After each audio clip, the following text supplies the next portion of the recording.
And good evening, and welcome to another edition of the Big High School Sports Show on 98.9 WXCO, online at WXCO.FM, mobile devices and Alexa by searching WXCO, and on the Civic Media app. I am Chad Holmes, and tonight we are making the transition from fall to winter, and again, thanks to Jason Foster. He did a fantastic job during the fall and was able to really provide the information and the expertise that we look for from across the table in a big bar to get over for our new winter co-host, also from Wausau West. And he did the similar Jason Foster roadmap here from a head coach to athletic director. But then Jason, he kept going. He went higher and higher. Now he's one of the assistant principals at Wausau West and taking over as the athletic director this year and retiring from his position as head hockey coach. And it's nice when you go to state to wrap it up. But BJ Brandt, and he'll be with us here during the winter. And good to have you, and looking forward to a very exciting winter sports season. Yeah, I'm excited to be here, Chad. I love chatting with you and chatting high school sports. And I got a lot to learn. I know that, especially this first hour here. The hockey segments, I feel pretty good about it, and certainly been educating myself on high school basketball. And I'll get to watch a lot more of that as this winter rolls on. But to make the transition a little bit easier, we're going to basically hand the baton here tonight because for, what was it, 8 years, I think it was, that you were coming here on Wednesday nights. My co-host at every week, I would call him the former head boys basketball coach at Newman Catholic. And then he decided, well, it's time to get back into the grind to become what the comparison I think of is, after a big gap, is Dick Vermeil. He was gone for a long time, and he came back, and he ultimately won a Super Bowl. Can he do it? We'll find out. It's Jeff Gress, and the current Newman Catholic High School boys basketball coach. And great to have you on board here for the first hour. Well, I appreciate you having me back, Chad. I had, number of things happen. You see where you stand when the new guy gets the best chair in the house, and then I'm here for those listeners that are worried about this becoming a hockey show. We're going to try to balance that out. But no, I'm totally kidding, and this will be fun, and I appreciate you letting me sit along for the ride here for an hour. I got to start, though, when I was looking at the basketball yearbook under Newman Catholic, and it lists Newman Catholic, and we'll talk about where it lists Newman Catholic later. But it just says, Newman Catholic, after a 9-year absence, Jeff Gress returns to the sidelines as head coach at Newman Catholic. You haven't been missing. You've just been here. And he could have mentioned that. Yeah, very true. It's well, I gotta just quick. It was a big thank you when I stopped coaching the first time, as Coach Brandt can attest to. You get a little bit of a void. There's plenty in life to fill that and make those experiences, and we all have our reasons why we do it, versus stepping down and moving into different stuff within our life at that moment. But you're so used to that connection with the kids, that hustle and bustle, that movement from film to practice to the game to the next thing you have to take care of and manage as a head coach. I really appreciated getting to do this journey because it still felt like I had those shoes, even though I wasn't the head coach on the sidelines or running that program. It kept me in touch with high school basketball, and I'll say it as we always do. The best part about the show is talking to coaches and players. It's there's all the records and the stat lines and all the other stuff you talk about, but it's that picture that gets painted when they talk about their programs and the pride that they have in them and the experiences that truly make it that special moment of what high school sports is, and that moment that those kids get to live in and those coaches get to live in. Another high bar that you have is this guy had so many notes when he come in. I mean, he would dig. It would not be the notes for the hockey stuff, though. We were trying to get him there, but it was all the basketball stuff. Let me ask you real quickly, BJ, before we actually start to talk a little bit about where we are at the start of this winter sports season. Jeff mentioned the fact that it can be a bit of a jarring experience when you give up probably one of your dream jobs. I mean, I'm sure that that was one of the jobs that you thought about when you got involved in teaching and coaching, that you wanted to be the head hockey coach at Wausau West. It's a great position, but you got this great opportunity. Has it been jarring to start things off, that practice is going on and you're not going to the rink? You're maybe still in the office or have to work at the field house instead of going to the rink. Is it at all jarring? It's a completely different routine. I mean, that's been, when they started on November 10th, I was down at the athletic directors conference down in the Dells, and I was sitting across from Brian Miller. former AD up at Ashland now, and I said, I missed practice yesterday, and he's like, what do you mean? I go, first practice was yesterday.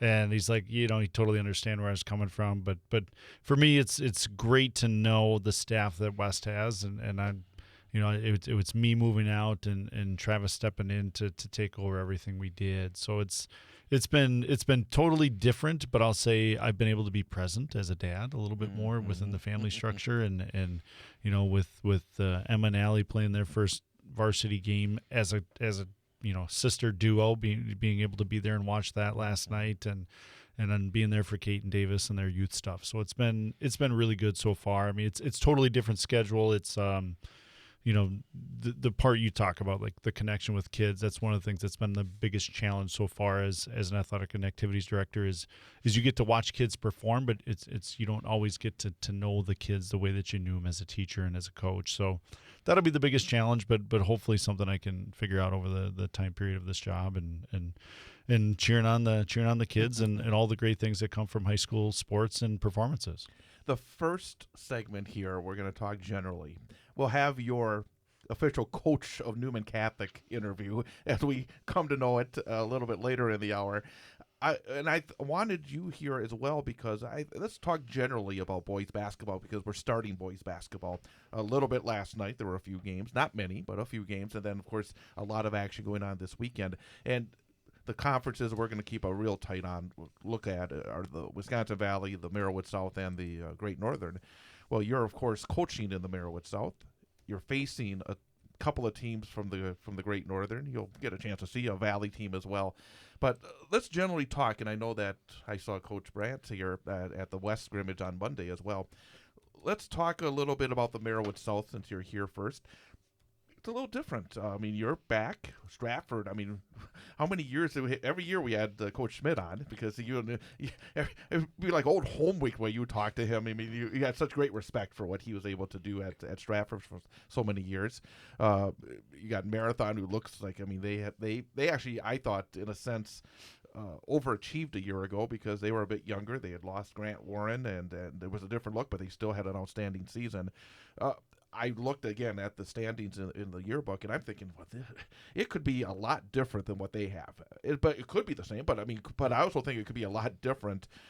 I'm going to ask you quickly, Jeff, what is your take on this conference? And I know, and I'm going to put it out there for everybody, you have to speak a little differently as a current head coach than you did as an analyst, but you're jumping right back into it. What's your sense going into it? Well, as every coach attests to their conference and the players that are in it, it's a war. It's the best conference that there's out there, because you're going to take a stand because you're already in it. And you said that last 8 years.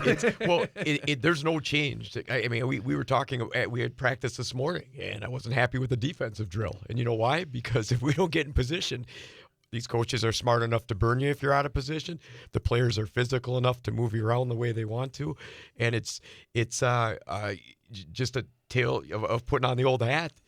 All these teams are still good. On any given night, anybody can beat anybody. It's going to be a physical conference. It's athletic. Everybody has a pretty good blend on their team of guard play to inside strengths to age versus inexperience. It's all there, and I think that it's just come to be such these rivalry teams over the years that it's going to be a game every night. You can't show up and take a night off. And the funny thing is, as you mentioned, Coach Schmidt retires, they still have good athletes. There's still that, like Coach Brandt was talking about, that sense of pride and tradition that's already there from programs and players and the way things have already been established, that it's just going to continue. And if the coach that steps in does it right, they should just keep flowing with that winning atmosphere. There's guys, Marathon and Auburndale, those guys never left the sidelines. So I look at it, we're already coming in hands down because I'm out of practice, and we got to catch up on that. So, and Edgar, I know Coach Paul, and they've been doing that a long time. So it's, and then to boot, I know we're in the southern half, the northern half's gotten better too. And so it's just very interesting on how things are going to shake out. I think it's going to, be on the consistency of your play, how much you can develop and improve on the things that need to improve on that you cite as things that aren't working well in the game to fix quickly. And I've already seen it a couple of times even here early on. Health wise, how we doing with sicknesses? We had a senior retreat and everybody comes back sick. And I gotta say that I went to a practice last Yeah. week and I got scared to death because I'm standing off in the corner and all I could hear is coughing. And I'm thinking, I don't want to go through this over again. I'm getting out of here. and you got the injury bugs you can't control. We had high hopes of what we were going to, or not high hopes, but you have a set plan in your mind of what you're going to lay out at that scrimmage right away. And I got kids, whether they're sick or an infection came up over the week. It could be anything, and they're out, and we got to give them a little rest time. So I think those are all big factors. But I don't take for granted any game we're going to play against anybody in that conference. And obviously, we're playing with a little bit of a chip on our shoulder. But it's a very strong conference. It's got a lot of good teams with a lot of good coaches with a lot of experience. And I wouldn't want to be anywhere else either. I wouldn't want to come in and say, we can go half speed tonight and hopefully we'll win by 20. Whereas, no, we're going to have to play our best basketball. We're going to have to be consistent. It's well earned. It's like it's what you want in a daily routine to earn. I think you got to earn it. It makes you better in life. So. BJ, I don't think I've said this out loud, but it's something I've kind of carried with myself for a long time. Is Marathon boys basketball reminds me of Wausau West hockey because over the years, they've had such great coaches there. They've had such a winning tradition. They've passed along, I think, a basic way of doing things that has kept them at the top of a very good conference year after year. And I don't think you can underestimate that, can you? No, you can. I mean, when you look at like all the things you're talking about, Jeff, it's fun to hear the excitement in your voice because I know where was you're that at, the last 8 years? No, it was here. I'm joking. I'm mellowed out. But when you look at that and you look at a tough conference, really what it's doing is preparing you for the best part of the season, which you get to February and you get to the playoffs, and through all that process, you're trying to prepare yourself for the WIA tournament series. And you look at a conference like that and the programs that are in it, like it's going to prepare you for the playoffs, which is what you want. I mean, the reality is, yeah, you're fighting for a conference championship. You want to make sure that you put yourself in a position for that.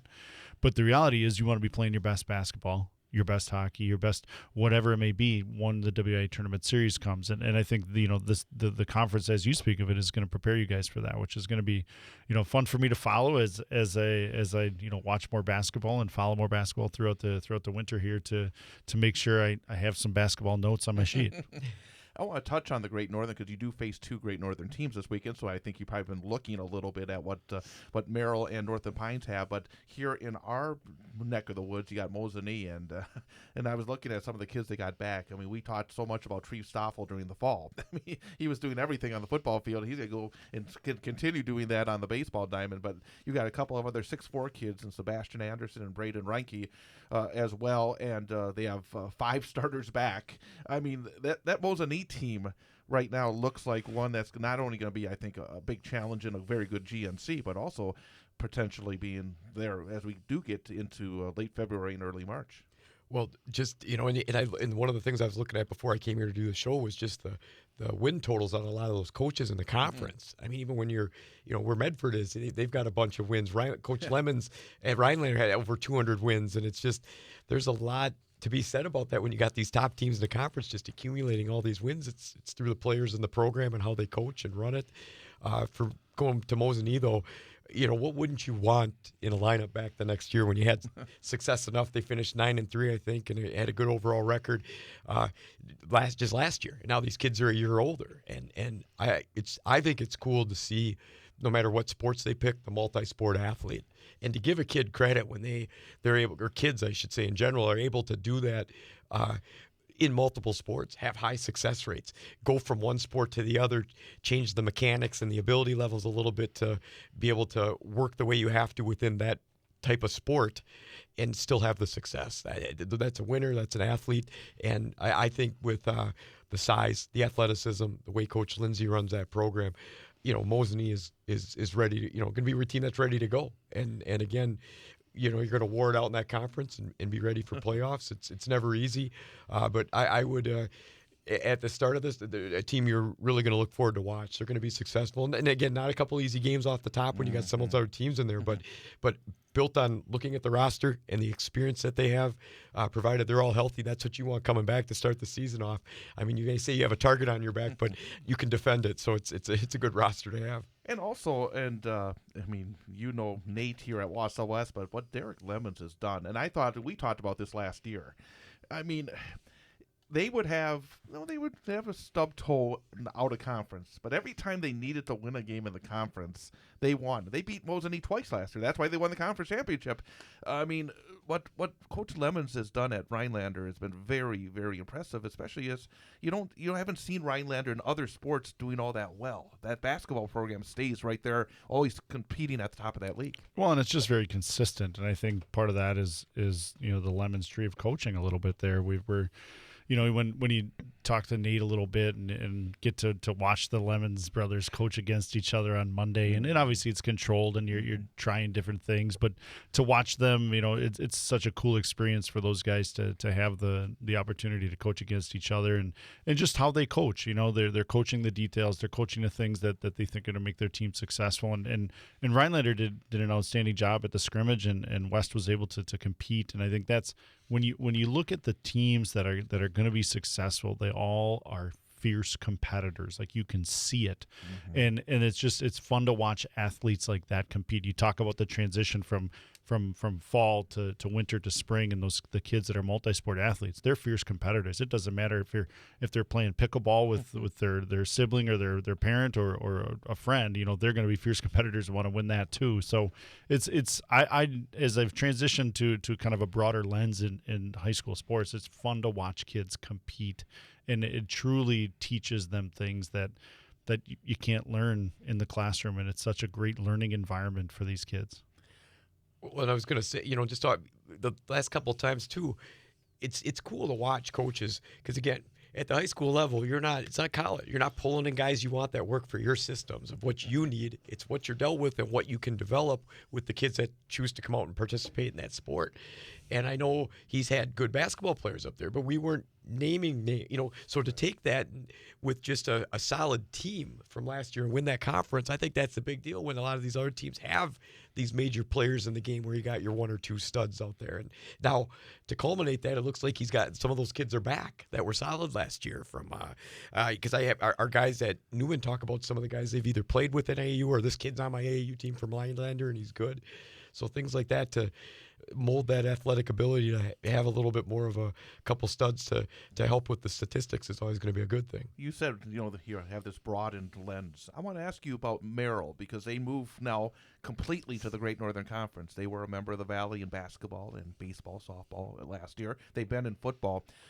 As you look at, you've been around Merrill, obviously, as a conference opponent for a very long time.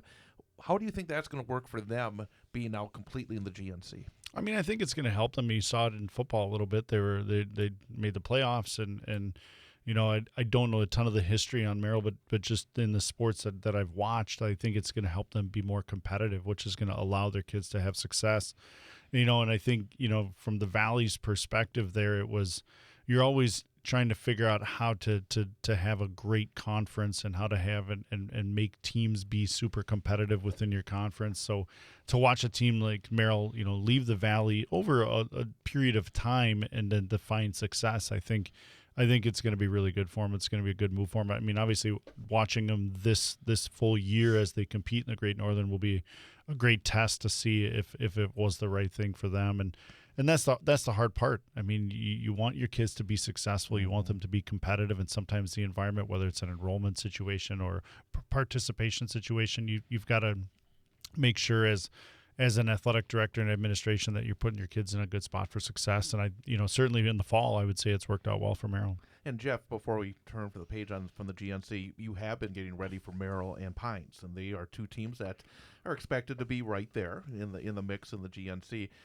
Not to break it down completely, but what's your sense? Are these going to be very competitive teams this coming year? Yeah, I the coaches I've scouted a little bit already to watch games to get ready ahead of the games that we're going to play over at West, and for Merrill, what I always like to watch sometimes is, do you take on the persona of your coach? And Coach Pieper over there's got that bulldog mentality. He's gonna grind you out and get after it, and the kids are gonna follow suit on his emotions and how hard he wants them to play and stuff like that. And I watched that early on, watched some of the games from last year, and that's exactly what they are.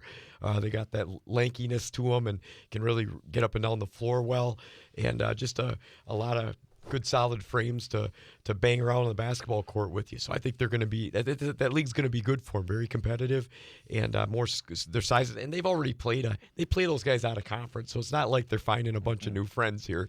Just more rivalries to pop up as they progress more within that conference play.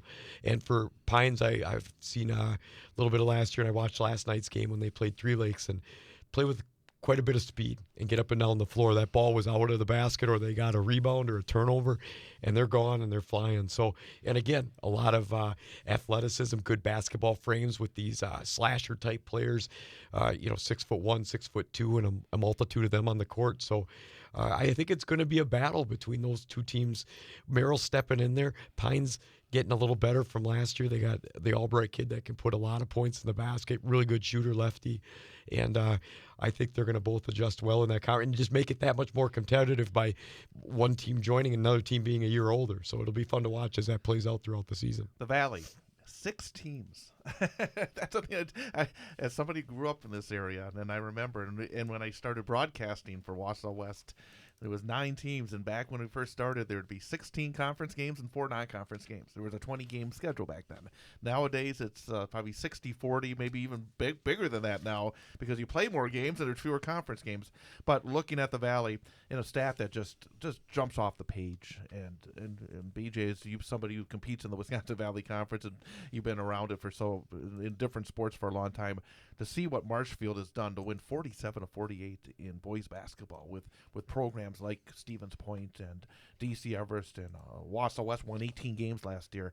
I mean, what Marshfield has been able to accomplish has been pretty impressive on the hardwood in recent years. Yeah, I mean, it's been fun to watch them when they come to town. I mean, they're certainly competitive and execute against really good opponents. I mean, obviously made a great run and have had some really good athletes that have performed well in the right moments. I mean, it's you mentioned the conference of 6, and the topic of conference realignment and all that is something that pops up almost every year, and it's something that as a Valley we talk about a lot because it is only 6. So from the coach's perspective, like, I loved that we had 10 conference games and we get to go get 14 non-conference games. As an athletic director, though, when you're doing scheduling, I don't know that it's the same like and love for that.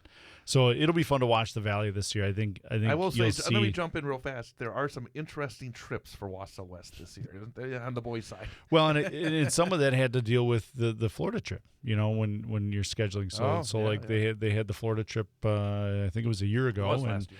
And that created some holes in the schedule that Coach Lemons wanted to fill, and at some points you got to take the games you can get, so that you can compete and prepare. And I remember playing in the Valley when it was all those teams, Chad. I mean, from Anago to Rhinelander to Merrill, just 3 that come to mind right away. And there were some wars. Absolutely. Back Rhinelander was always good. I mean, Jack Bennett's. Again, going back to some of those games. Just.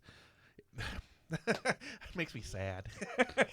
Yeah, but here's the thing, though. You look at like the Valley schools and you talk about the Great Northern. We're scheduling each other non-conference all the time. So you still get some of the rivalries. You still get some of the matchups. It's just not twice a year, once at their place, once at your place. So the Valley would be fun to watch. I mean, obviously I'll get a front row seat to a lot of games there at Wausau West. What about, you're here in town, East and West especially. I mean, you probably see them during the summertime and generally with the Valley. Anything you'd want to add?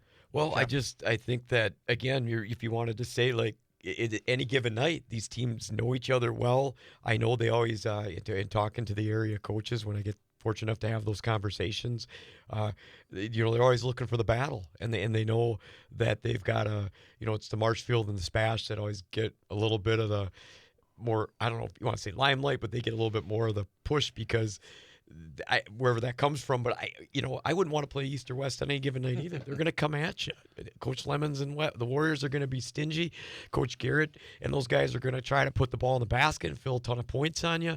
And just the recent success both those programs have with 18 wins last year for West and East going to state. I mean, that's only going to propel and build itself. Those are all good things that kids want to try to leave their mark on and keep their tradition in the new year. So as much as people say Spash Marshfield, I still think it's going to be a good area basketball and another battle. And you also have Everest is a year older. Last year we were talking Jake about Shallow coming back. Yeah. I mean, he had so much success at Merrill for his first time around, and again that I think will lift the floor again as well. I mean, Everest has had talent. I mean, they've been very good last number. I mean, I'm gonna say right here. I mean, we were both fans of Oliver Drake and what he was able to do. I mean, we really enjoyed talking to him. A very good basketball mind, and Jake Shallow I think is cut along the same cloth in terms of a quality coach. Yeah, I think he's going to step in and do fine with that group of kids. And you've got like I said, you got a good roster back where kids that can hit from the outside, they can bang it inside. And they always have pretty good size and athleticism out at DC Everest. But top to bottom, again, it's going to be a tough. I mean, we look last year. We were talking about Rapids a couple of times, only a couple wins, and all the coaches would come in and say, "Well, I want to stub my toe there." I mean, they could come at us. And then they tonight. beat East, didn't they? Yeah, yeah. I mean, but but that's how good they are from top to bottom. And also, I guess the final note I'll make is, you don't see very many conferences who get two teams to the state tournament. And that's what happened last year with the Wisconsin Valley Conference. 2 of their 7 were playing in state, and one of which was playing in the final game of the season in D1. Yeah, I mean, you look at Marshfield wins the conference last year. East finishes 5th, and they're both representing the conference at the state tournament. And that's a testament to how well they were playing down at the end. And it'll be fun to watch, because as you look at last year's Marshfield was the crown jewel of the conference, undefeated in the conference, and then you had Spash, West, and Everest kind of there in the middle. East just under 500, and then you had Maryland Rapids. Well, Merrill's out now, so now they've got I think Rapids. I think you'll see them better this year, and being a year older And I think it'll be interesting to watch our kid, like certainly our Warrior kids compete, watching them compete against Rhinelander and talking to Coach Lemons and how excited he is about his group. So it'll be fun to watch. And I think when you look at the school, as much as Marshfield's predicted to be the top contender for the conference title, according to the book, they. How are they going to replace that guard play? You still have some of the key cogs, but that's always an excellent. You lost some excellent guards there, and Brooks Hinson was that special kind of guy that knew how to win basketball games. Yeah. I mean, sometimes this. Yeah. I mean, sometimes it's beyond the stats when you lose somebody. Right. That's your floor general. I'm sure that was one of the key cogs. If you're coaching against, you're trying to take that kid out because everything runs through him. He's the head of the snake, and that's what you want to get rid of. And then, Coach Brandt alluded to before, when we were talking about the Merrillwood South earlier, it's kind of nice too, I think, sometimes from maybe Wausau East standpoint. You war with a bunch of D1 teams, and you're D2, and then it's nice to be sometimes, as much as it might be harder in that conference schedule during the time. I think you really get prepared for being more battle tested for the playoffs when you've got a different divisional status within your own conference. I think it makes a big deal down the road for when you get to be playing late, because it toughens you up, and then you go into your own size schools and you can really make a difference for your schedule. Well, I mean, when you look at East last year, they're 5-7 in the Valley, 16-7 overall. They didn't lose a game out of conference. The only losses they had were in the Valley, and that tested them and pushed them to be prepared for the run. Yeah. We're going to take a 1-minute timeout, and then we're going to have our coach guest for this week, and that is Jeff Gress, Newman Catholic High School boys basketball coach. We'll try to touch on some of the girls' action that's already been played a little bit later on. We will talk about hockey in the second hour as we have Mara Meverden from the Central Wisconsin Storm, but also an outstanding softball player at DC Everest. She'll be our student-athlete guest coming up at 7:06. So back in 1 minute with our coach guest coming up here on the Big High School Sports Show on 98.9 WXCO. A game without a crowd is just a scrimmage. A performance without an audience is just a rehearsal. Without your presence, high school sports and the performing arts aren't possible. Ensure that these essential extracurricular activities continue to enrich the lives of students in Wisconsin. Purchase a ticket to your local high school's game or performance. This message presented by the WIAA and the Wisconsin Athletic Directors Association. Are you an enthusiastic sports fan? Want to have fun and get in on the action? Heck yes, that'd be awesome. Have great attention to detail? Want to stay active? Definitely. Want to give back to the student athletes in your community? Obviously, yes. Then you'd make an excellent high school sports official. We need more officials in Wisconsin, because with no high school officials, there are no high school sports. Sign up today at highschoolofficials.com.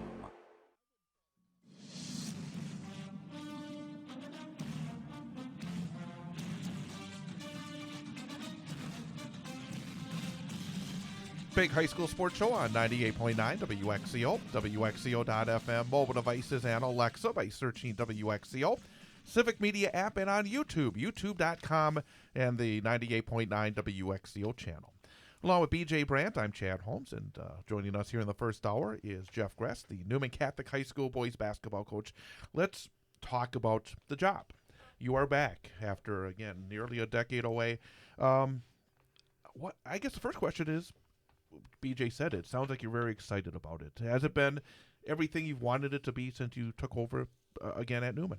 Yeah, I mean, back when, they asked me if I was interested once the job opened up in end of April, early May, I had to have the conversations you had to have with the right people in your life, so you better talk to your spouse.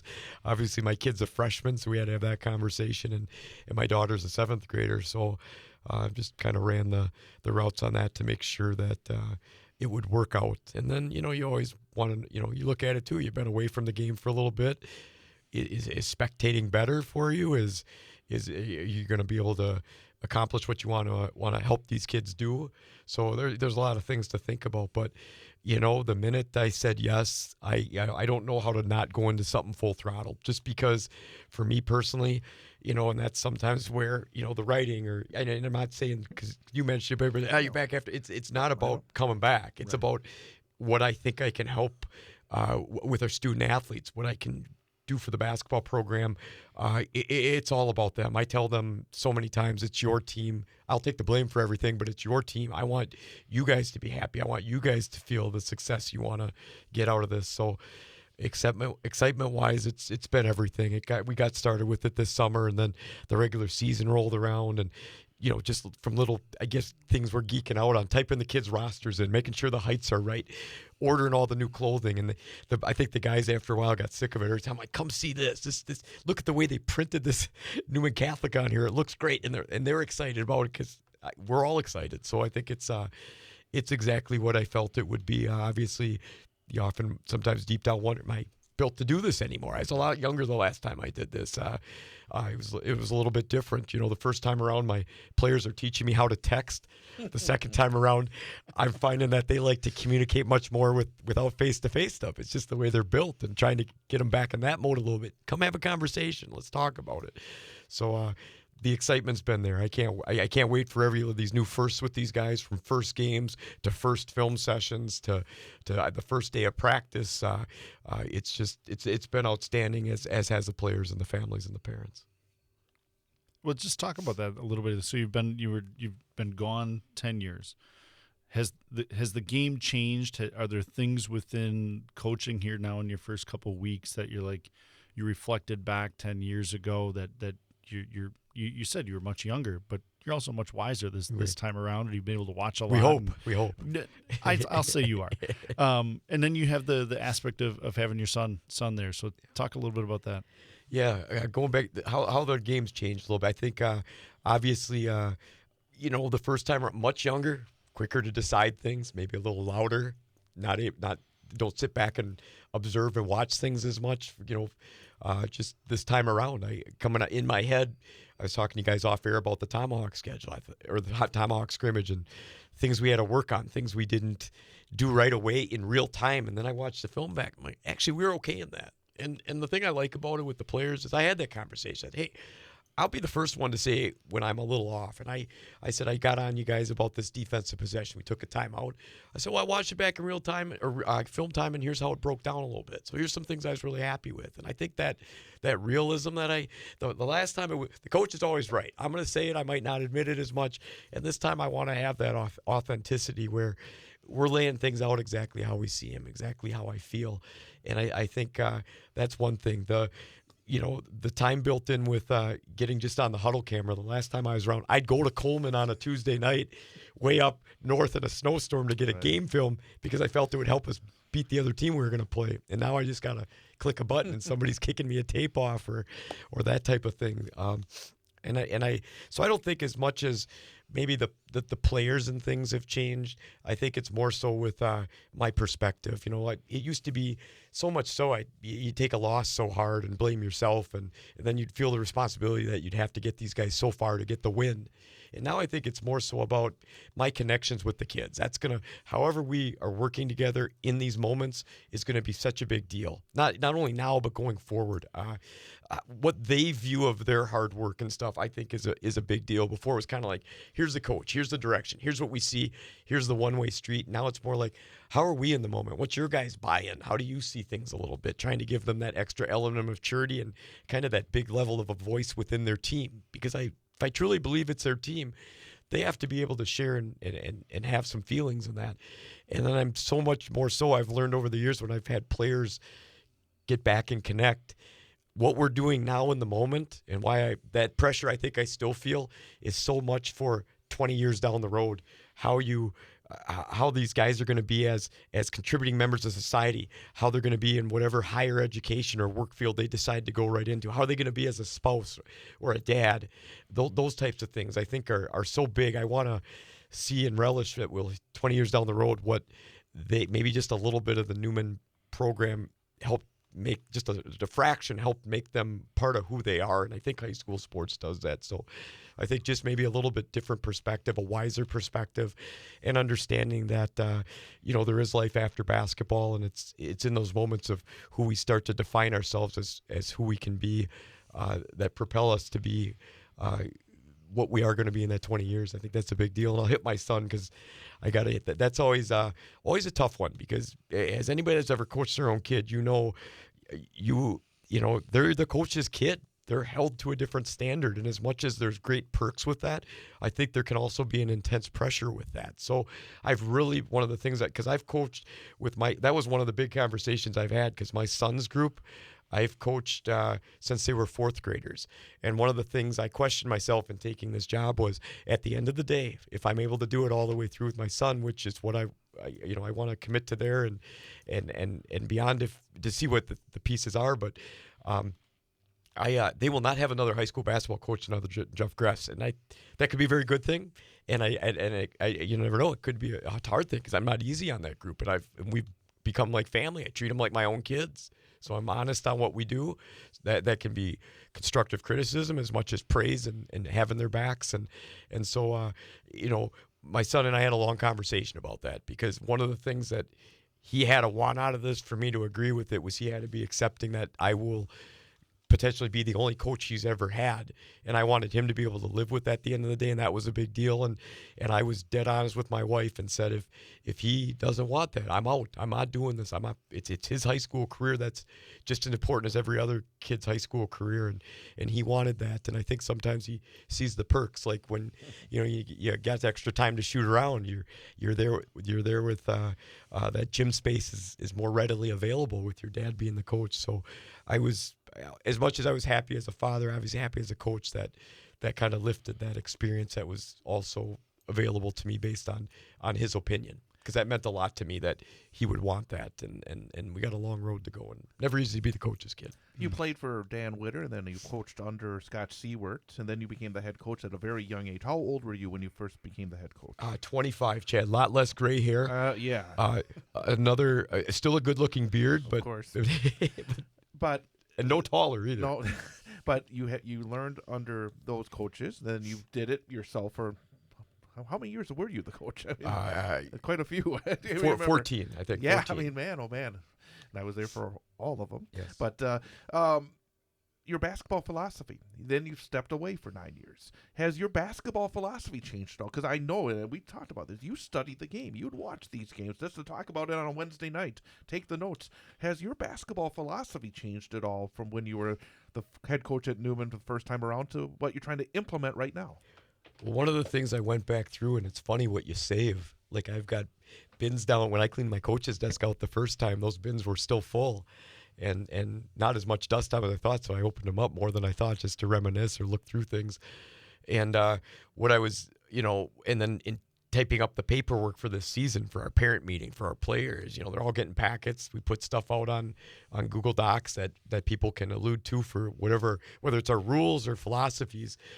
And I think for, if things are successful, and it really gets down to just some similar key elements, no matter whether it's across the sport, you want some discipline, you want some effort, you want them playing together. I mean, those are really three key things that just continue. And when I write up my philosophy with my players, it's about those things. It's got to be a hard day's work. You got to be giving that blood and sweat to become better, not only at practice, even in the toughest moments. Like this morning, we started out a little rough at practice because, we practiced 3 to 5 on Tuesday. Then a bunch of them went to the girls' game. Then a bunch of them went to Buffalo Wild Wings, which is great. They're all hanging out. But then we turn around, they've had a couple of tough weeks with school ending and also looking forward to Thanksgiving. So they were tired this morning. And then we had to have a moment where we had to get back in after it. So the effort has to be there. The hard work has to be there. It's team above all else. Things don't function if you're not doing this together for the right purposes. And I know kids can get individual accolades, and sometimes, whether it's through families or they'll look at individual stats because they want to take some personal pride with it. And there's no problem with that. But at the end of the day, the thing that matters is what's up on that scoreboard for them. Or even if it was a hard-fought battle and it isn't quite up there on the scoreboard, did you knock yourself out, give it everything you got? Because there's always somebody better and always somebody worse than you at different times in the season. So that teamwork has to be there. And I think you got to stay disciplined. You got to hold true to the things within the game, whether it's on the defensive side or the offensive side that get you there. And what whether it's positioning, whether it's execution, you don't beat people. You're not going to win with surprises. You have to execute that game plan that's led from the coach's perspective, but the players, it's all their glory because they're going out there and they have to perform it. They have to execute it. So I think from the first to the second time around, maybe a little bit more understanding that our times have changed and that, but I think I've held true to my same philosophies of effort, discipline, and teamwork. Those have to be there above all else for you to have a successful program. I mean, it's fun to see the excitement as you talk about it, though, Jeff. Yeah, a lot more hand movements as I get riled up. The excitement as you guys open up on Friday against Merrill. What are you most excited about in that first game? I mean, it's going to be the first time back in the seat and getting your little coaches boxes. I've learned over the first couple of weeks here, you guys get some movement in. What are you most excited about? Well, I think getting to be part of the atmosphere. I tell the kids, and I mean it genuinely when I say it. Right, most of the stuff that I say, I hope I mean genuinely, because otherwise, why say it? But I enjoy every moment. I'm proud to be called their coach. I tell them I'm proud to be part of every little success. For example, we want to put in a little bit of a flashy warm-up drill. So if you don't practice it, and last night it was a night because we have freshmen through seniors on our roster. And last night you could see guys getting frustrated. It's real simple what you got to do, but when you don't get it, it looks like a mess. And today we're going to run it through. We're going to practice it again, and we do it as this Marquette warm-up drill.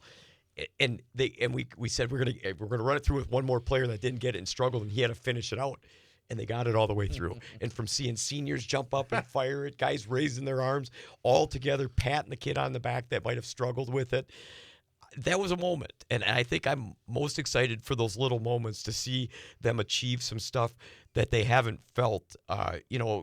Whether it's just more on the winning side or more on my personal investment in this team is being acclimated to what we want as a group, those type of things. So I think I'm most excited to just get to take in that atmosphere. I know I always loved coaching in the turkey shoot, getting there. The biggest thing for me, and when you talk about like the Valley and things you don't want to see die off, was just crowd levels. I mean, this is a chance to come watch these kids play and perform in a big field house, 2-night games between 4 varsity teams.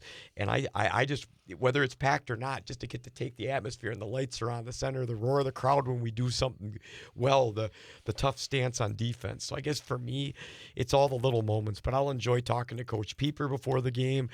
Enjoy getting to watch our JVs. I'm gonna, just because I want to be invested in that with that group I've always had. I'm gonna, we have a JV coach, Coach Baker. He's gonna run things, but I'm gonna be on there to give him my opinion, to help with stuff I see, and I'm gonna be his assistant during those games because with our small numbers, I just feel it's a big belief to be around those kids as much as we can, help and gear them to grow up in the sport of basketball, as much as it is watching the varsity guys just to have fun in every little moment, because so much of the stuff that, I'm a new coach. I'm a different system than what Coach Walvogel did. It's just different. And to see them get excited about the things that we're running and the buy-in that we're having, and seeing them just enjoy every little moment, whether it's a tough thing in practice to get that final stop so we can get out of a defensive drill, or whether it's like new offense, everybody's getting it. Or when they come up to me and pick up on something, hey, Coach, I really think if we look to move faster through this step, we could get what we want out of it in terms of our look, because one guy's just not understanding the offense fast enough, and he's like pausing to read it, and then he goes,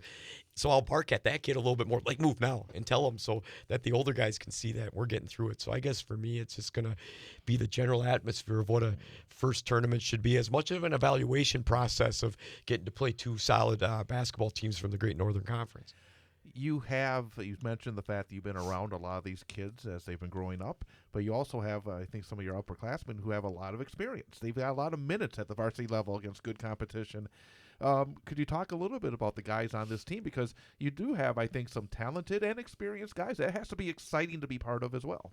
Well, it is, and again, to give our guys some props, it's starting off in the summer and stuff. It's not easy having a new coach. They look at me right away. I mean, they know I coached, but they weren't around for that. They weren't. I don't even want to calculate the age. I know. You guys are like big smiles to calculate the age when I stopped coaching.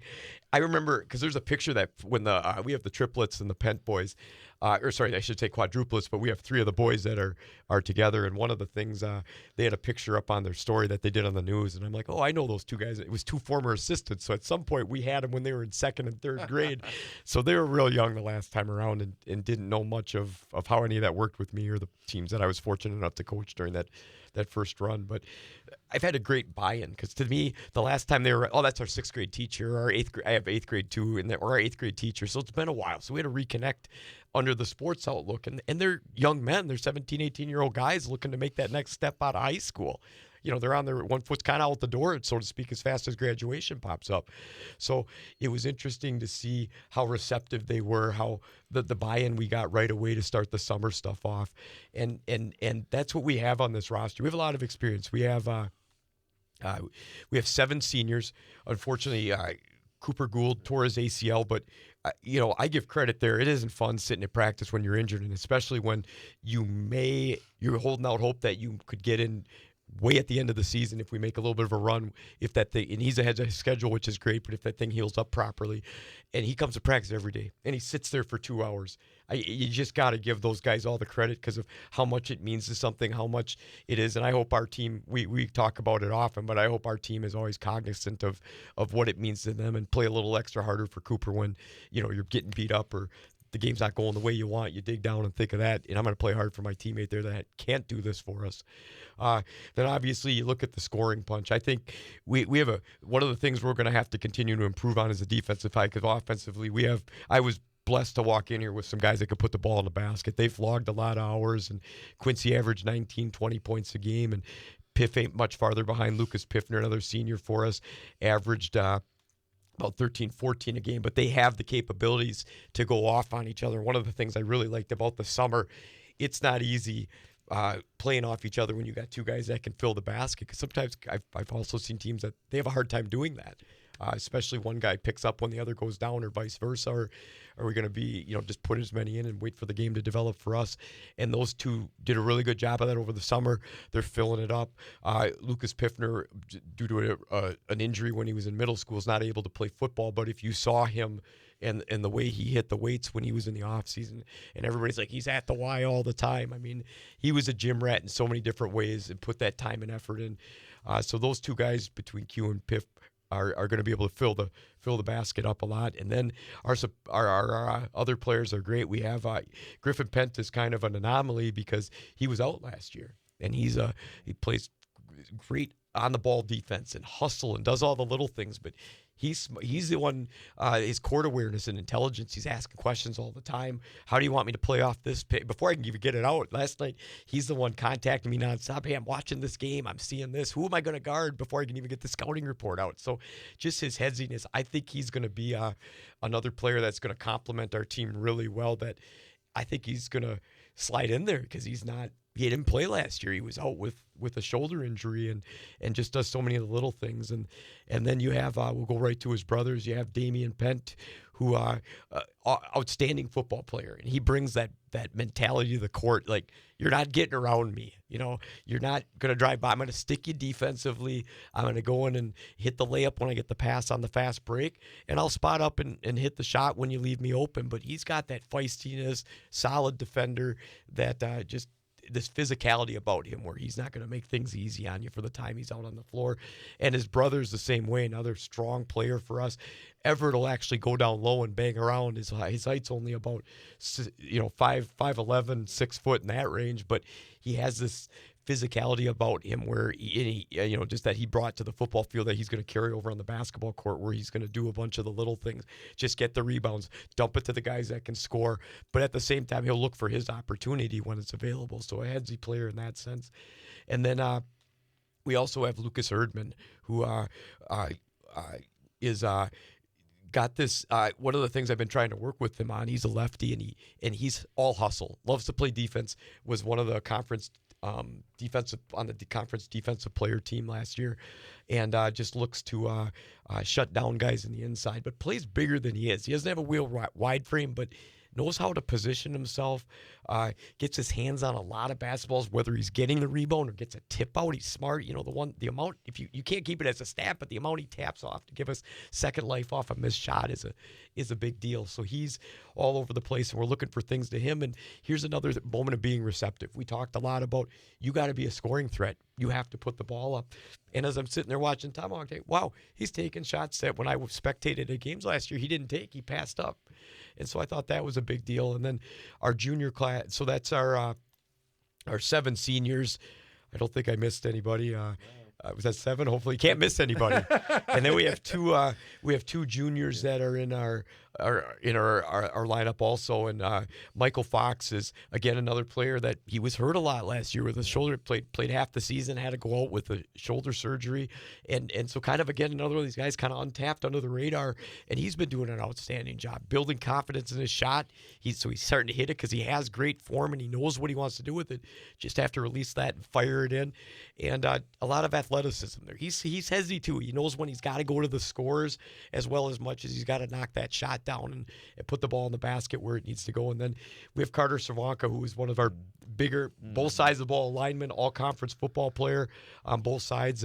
And he's, again, a big body. And we need those things in the Merriwood. And he'll go in and battle around and knock guys around and play in the inside and getting much smoother the more we just start working on things like no dribble in the post, go right up with it. He's a big target. And to his credit, and a handful of the other guys, I just mentioned Cooper's injury, but some of those guys are still not all at 100%, right. And they're coming out and battling and or playing through things. And some of them are going to have surgery after basketball because it means a lot. Just got a text today, hey, I'm going to play through it. I got a brace on this, but I'm going to have surgery after basketball. And I'm just so appreciative of that because those little moments, if they're able to do it without us doing any permanent damage to them, is such a big deal in life because you're going to hit the wall. You're going to have to fight through things. So that's our personnel for the older kid with our juniors and seniors rounding out that varsity lineup currently. We'll get you back late in the season to see how it all worked out, and you can talk about those freshmen and sophomore then.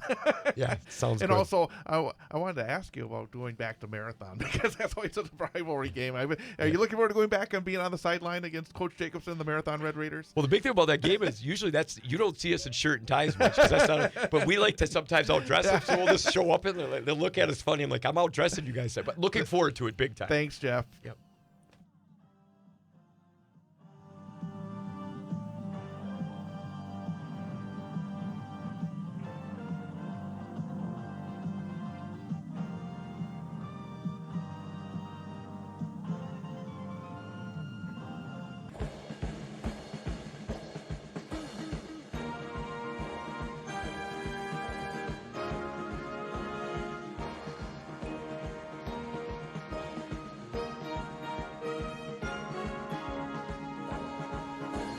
And welcome back. It is hour number 2 of the Big High School Sports Show on 98.9 WXCO. Online at WXCO.FM, mobile devices, and Alexa by searching WXCO, and on the Civic Media app. And, of course, you can also catch the show live on YouTube. Just go to youtube.com, go to our 98.9 WXCO channel, and be able to watch the show there as well. And you can watch it later or at your convenience. I am Chad Holmes. Co-host, starting his first night as official co-host, is BJ Brandt. And now time for our student-athlete guest for this week. And we're very happy to welcome in from DC Everest and the Central Wisconsin Storm, Mara Meverden. Mara, thank you for coming on in, and especially the night before Thanksgiving. Really appreciate it. Yeah, happy to be here. I'm going to start off. We'll start off with the softball question, but not involving softball, because you are a big softball player as well.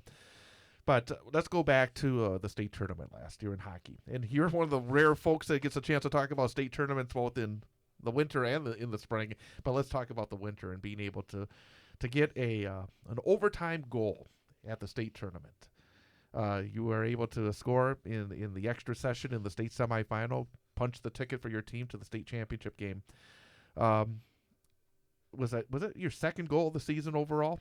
Yeah, it was. Yeah, it was. So you scored one goal up to that point, and then you get the second goal in the state tournament semifinal. What was the moment like when you realized that you put it to the back of the net and your team was able to get back to the state championship game? I just couldn't believe it. Like only scoring one goal, like you said, before the preseason, and just to do that for my team and be able to make us go to the state championship felt really good. And I'll carry that moment forever, but it just felt like I felt happy for my team that we get to do it a second year in a row. Just talk a little bit more about the transition. Like, obviously you go from a junior in a different role to what your role is going to be this year. I mean, you're wearing a letter on your jersey. There's some different responsibilities. Talk about what that means to you and what that looks like. I think my junior year, I think it was all about just going hard and doing what's best for myself plus the team.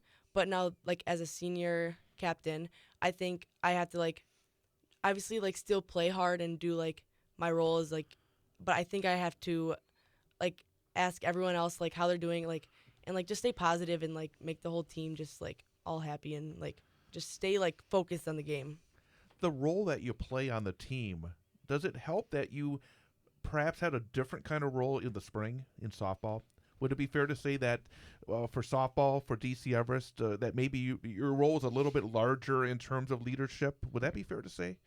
For softball, I had a pretty big role in softball and leadership, but I think, are you talking junior year? Or? Yeah, just even last year, because because just watching again from the outside a little bit more for softball. Does the role that you played on the softball team last spring, which was after your junior hockey season, did any experiences there help you in terms of being ready to maybe take a little bit more of a broader role as a leader for the hockey season? Definitely. I feel like I'm a pretty good leader on our softball team, so I thought that helped me a lot this year for hockey. So I think it's just carrying it over from softball now to hockey. So a lot of you don't know this. Mara's a golfer in the fall, and a true three-sport athlete. A true three-sport athlete, and I get to watch her there, and then obviously I get to watch her in the winter and from a much further distance in the spring. Mara, talk about what that's like being a three-sport athlete in high school, and what do you take from golf and hockey and softball to the other sports? I think being a three-sport athlete is very difficult because you have to manage your schoolwork while keeping your good grades up, and then also being productive for your sport. And I think I had a different role for each sport, and golf is from golf to hockey, it's such a big jump, and because golf is not my main sport, I just do that and love it. But I think it's a very big jump from golf to hockey, and I have to adapt that quickly. It is a huge jump. I mean, that really is, and the mentality of it. I mean, you don't think aggression on the golf course. Yeah, it's a very different pace between them. How two. do you try to mentally be prepared, or do you ramp up once you end the golf season, start practice for hockey, get to the first game, which was last night? How do you try to to change that switch mentally? Because again, I think different tools are used in each of these sports, and especially like between fall and winter. I think I get ready the same. Like I need to like have high energy and like just have fun to like be like locked in on the game. And I think that like helped me out. Like I need to have fun for every sport. So I think that'll help me through. Obviously golf ended and now hockey and then softball. So I think just like having fun with my team is just a big part of it, and like it makes me like stay focused. Let me jump in and ask, did you say that golf is your number one sport? No, golf. Oh, No. softball is your number one sport. Softball's Well, number one. I shouldn't be using terms like that anyways. That's terrible. But how good of a golfer are you? Is it because I'll say this, and BJ being new in the winter, so often we'll have a student athlete who's a 3-sport athlete. And often with the boys, golf is in the spring, and they'll go through a football season and then a hockey or basketball season. It's almost like it's a chance to take a deep breath in a sense, be outside, and have maybe the intensity be a little bit lower. What do you look at golf in terms of your athletic palette? How good of a golfer are you? So this year was one of my best years, or like because I joined my sophomore year, and I'd say this year was definitely my best one. I got honorable mention for all conference. And that was surprising to me because I don't really practice a lot of golf besides like practice every day. So I think that me getting honorable mention was a surprise, but I think I did pretty good this year. So yeah, I shot my best this year. So it's fun watching Mara golf because I just come up on a hole and there's Mara. Hey Mara, how are you? And we chat a little bit, and it's fun to watch you compete outside because softball's like obviously your sport. You're going to continue on and play at the collegiate level there, and obviously I've gotten to watch you skate since you were 10 years old and get to watch your career here, and it's been really fun to watch you play golf because I think your personality really comes out in golf because you want to be competitive, but you understand how much fun it can be, and you seem to really enjoy it. And quite honestly, Chad, the girls' golf season, they get the best weather to golf in. I mean, they had absolutely great fall weather to play golf in. But Mara, talk a little bit about like as you transition like through this season, and obviously how nice it is to have your decision for next year in the books already, and what you're going to do, and share with people what you are going to do next year. So next year I'm going to go to UW Parkside to continue my softball career, and it feels very good to already have that figured out because like all the pressure's off of me to like obviously I still have to do good, but like I'm not like showing out for like other coaches, but it's just like a relief of like there's a bunch of like weight off my shoulders that I'm just excited for next chapter. Let me ask you something about softball. You had a great pitcher in Addison Cluck. Yeah. How often did you step into the box against her in practice? Did you get a lot of reps against somebody like Addison Cluck? And does having somebody like that on your team help you and your teammates become better softball players? We didn't face her very much because, I don't know some of the intricacies there. Yeah, we did it a couple times, but it definitely helps. Like you're stepping into the box and you got to know like what pitch you're gonna get or like what pitch you're looking for, because like obviously at the state tournament they're all great pitchers, Right. and you just gotta go up there and like know your pitch you're looking for and take that one and drive it.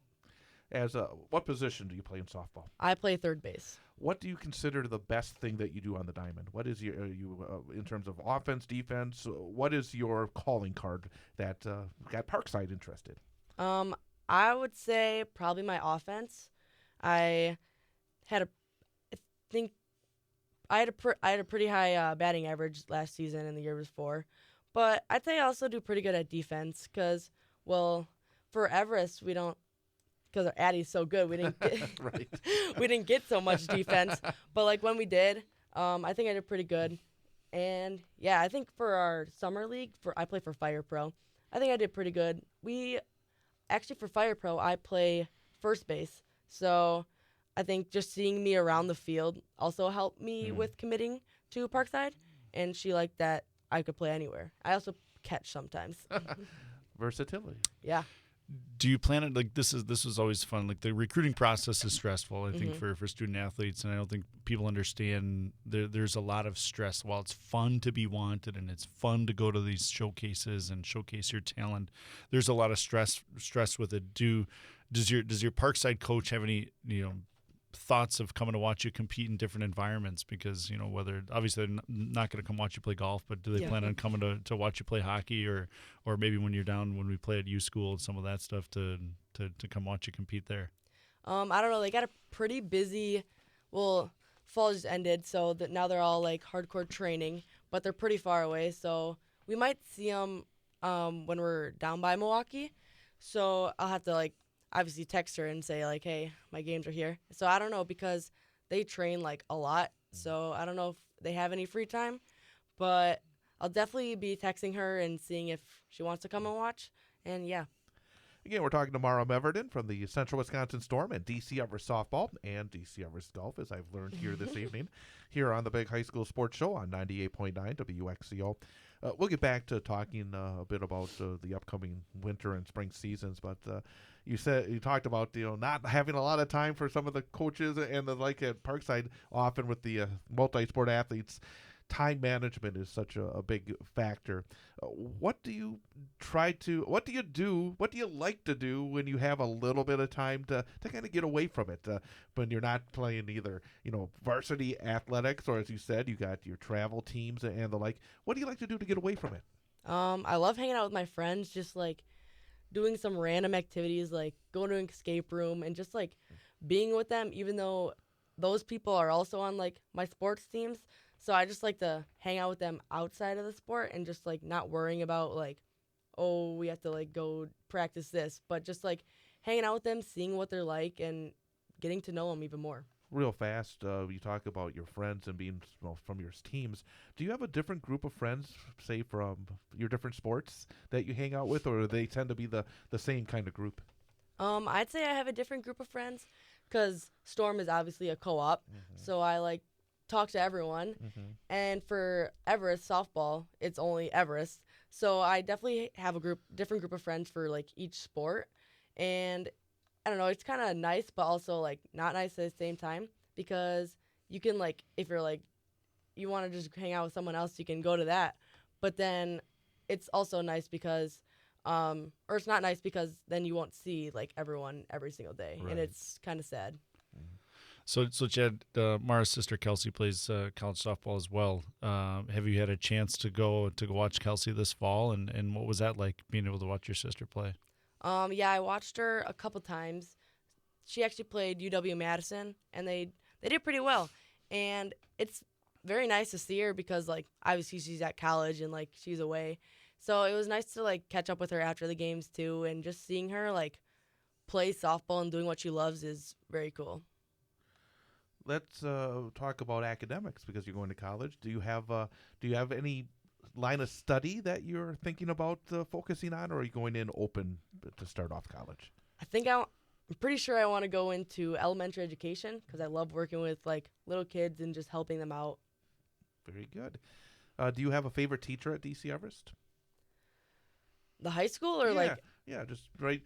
Well, you can make it. You can answer it any way you want. It could be a historic favorite teacher or somebody that you're dealing with at the high school level. Definitely, I love my math teacher, Mrs. Geyer. She helped me out through everything. I was going through a little hard time a week before, and she was there for me.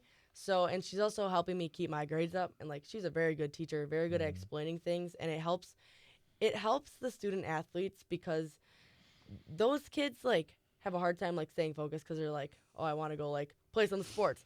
But having a teacher that's fun and knows her stuff very well, it helps a lot.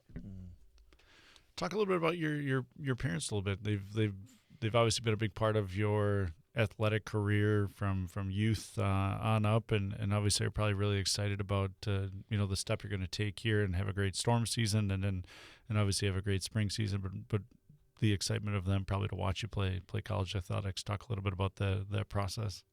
They've been a big part of everything, so I think they are very excited of what me and my sister are doing, playing softball. But it's very sad to see them sad because we're leaving. So, like, they, like, help me with, like, school, sports. My dad is a big, like, softball guy. He, like, was my coach from, like, T-ball to high school. So he, like, helped me with everything for softball. And my mom is just, like, the biggest supporter, and she's, like, always there for me. So is my dad. But, yeah, it's kind of, they're going to be very sad next year when both the kids are gone. What about yourself? I mean, it's really something when you think about it. We're coming up to the holidays, and then it'll be 2026, and you're getting ready for your final months before graduation. What are your hopes, both in terms of the hockey season and the softball season? There's a lot to to reach after going to state both last winter and last spring. But what are you looking for here? And it doesn't have to be specifically wins and losses, but as you take your final laps around hockey and softball at the high school level, is there anything that you're going to try to really put your arms around in the final months? Obviously, go to state both times, but I think just to, like, grow as a team and get better, I think that's, like, the main thing, because, like, both hockey and softball, it's a brand new team. A whole bunch of seniors left. Like, for softball, there was 2 players that weren't seniors, so we're starting fresh for them. And I think just growing and knowing each other better and just having, like, so many memories coming along with these sports. I think that's what I'm looking forward to most.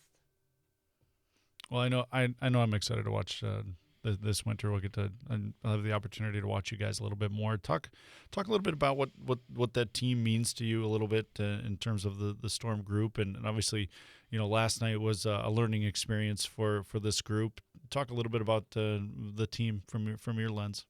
Like, juniors and, like, seniors, I know them from, like, 10U. We played together on Storm, and just growing up with them is, like, very fun because you get to know them, like, as they grow up.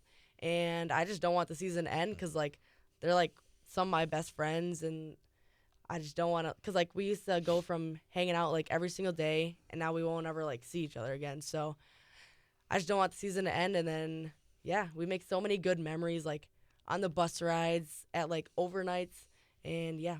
One of the interesting aspects about the Storm is the fact that the bus rides are a lot longer. Yeah. You don't have games at, say, DC Everest at Wausau East or Wausau West. Or, Yeah. I mean, well, you're all joined together, so you have to go a long way, and you say overnights. How is that different? I mean, does it really make you closer to the people that you hang around with? Because, frankly, when you think about the number of hours you're on a bus during the course of the winter sports season, that's got to be quite a bit, and then at hotels and everything else. How does that make the season different than maybe the other sports that you're involved in? I think it's, like, the other sports I'm involved in, it's, like, a 15-minute, like, drive to get to know other people. But for Storm, it's, like, 2 hours. And, like, you just, like, play games on your phone with each other, and, like, you just talk, and it's, like, such a good time on the bus rides, and, like, it's so loud but so fun. It's great. Yeah, I mean, when you look at your schedule, Mario, you guys have a couple of overnights here. You get the opportunity to go play Western Wisconsin in the middle of January, and then go play Gentry Academy. It's really fun to watch you guys bond throughout the year. I mean, you watch the group get tighter and tighter and tighter, and they just it's been really fun to watch this group because I've been able to see them since they were 9 years old for starting Storm hockey all the way to this point, and I know it's gonna be fun to watch you guys. And I guess one final question I have before we ask our final question is that it's been a long time since I've been to the state softball tournament. I was there a few times broadcasting. I always found it to be a really wonderful venue and experience. Could you maybe talk a little bit about the comparisons? Because it's now, the hockey state tournament is in a more intimate venue. It's always been, I think, at a little bit more of an intimate venue down at Goodman in Madison. What are the differences between the state experiences for you? And maybe a little advice if someone from the WIAA is listening about what works for the student athlete. Is there anything that you would like to see as part of the whole experience of state in your sports? I love when student sections are there, just cheering on and, like, having fun, and, like, whenever someone does something good and just hearing them cheer, like, gets the whole team hype, and, like, they want to do good. So then, and, like, whenever we score a goal at the state for hockey, you just go over to the student section and celebrate with them. So I love seeing people from other schools participate in other sporting events and just like having a good time there. So I guess the difference is for softball, not many people show up, like students from like our grade don't really show up there and like there's not much like cheering, like a student section cheer. But hockey is just, since you're like inside, it feels so much louder, and like just having like the glass is, and the students are so close to the glass, it just is so great just seeing them just cheer for us and having a good time. BJ, any final? Yeah, I mean, so just something that's new this year for the Storm is they're in a conference. Yeah. So have you guys talked a little bit about what, you get to play for a little championship within the season a little bit. Have you talked to, and what do you guys think about being in a conference this year? We haven't really talked about it much, but I think it's going to be a change because now we're going to have to play the team twice. And I think it'll also be good for us to like compete for something inside of going to state. So I think just knowing that we're in a conference and we are able to win conference champs, I think that will make us work even harder and hopefully get farther on in the season. And finally, we always ask our student athlete, especially somebody that is a multi-sport athlete, because you've had a lot more experience, I think, than most. Based on your experience as you get to the final months of your high school athletic career, for a freshman, and you've obviously got more than a few freshmen that you're working with right now with the Storm, and I'm sure with DC Everest softball as well. What piece of advice would you give a freshman based on what you've learned that they should be thinking about as they start their journey through the high school athletic ranks for their teams and schools? I think they should like take in every moment. I know everyone says that, but I think it's like very true. The years do go by very fast, and I think they should work hard and like try and go far, but I think they should also make like a best friend during their sport and just have a bond with someone and just keep that, and I think it'll help them have like the best time ever for high school sports. Fantastic. Mara Meverden, DC Everest, Central Wisconsin Storm, congrats on all the success. Congrats on being able to continue your athletic endeavors at Thank Parkside. And look forward to seeing you on the ice during the course of the winter. And I'll see you a couple of times in the spring, too, but don't root for you quite as hard then. But the secret I always tell, and you know this as well, is that while I've been doing West games for all these years, I actually went to Everest. So I like you Everest folks. That's cool. I will not say that out loud here with this game. But Mara, thank you for coming, and again, have a great Thanksgiving. Thank you. You too. We're going to take a timeout, come back, talk some more hockey with BJ Brandt coming up here on 98.9 WXCO. We are the NFHS. That stands for the National Federation of State High School Associations. But really, what we stand for, together with the WIAA, are the 178,000 high school sports students in Wisconsin. And so we stand. We stand for the runners, soccer and basketball players. We stand for their coaches, administrators, and officials. We stand for the swimmers, football players, and wrestlers. We stand for the golfers, softball, and volleyball players. We stand as the national leader and advocate for high school athletics and all who participate in them and make them possible. Because it is our purpose to ensure that high school students get to play, perform, and compete together. To learn more about who we are and what we stand for, visit nfhs.org.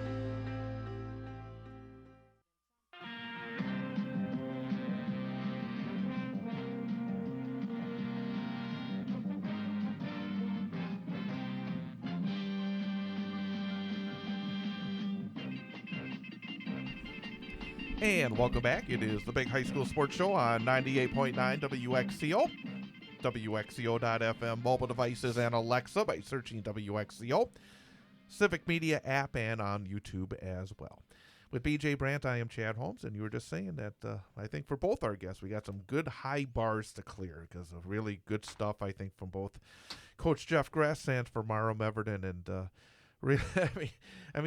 really, really interesting to be able to sit down for long form. I'm just so happy to be able to provide a chance to really kind of learn a little bit behind everything that we see, whether it's on the ice or the court or the field or whatever it may be.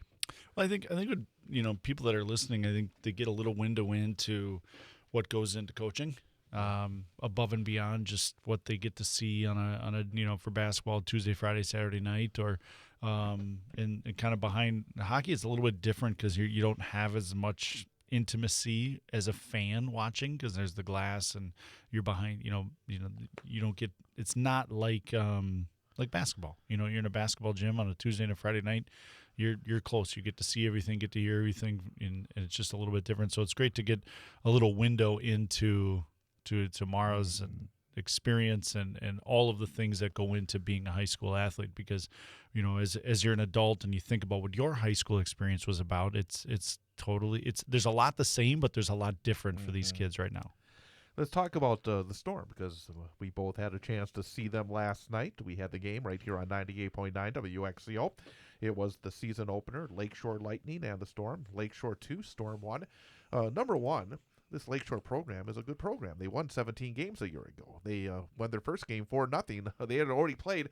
And early in the season, let me ask you, first of all, like that, the team that does have a game before the other team, how is that a significant edge, that's having that first game under their belt? Well, it was game number one for the Storm? Yeah, I think so. I think you get the nerves out. I think you saw some of that with the Storm in the first period, yesterday, just some of the pregame jitters and first game jitters that exist.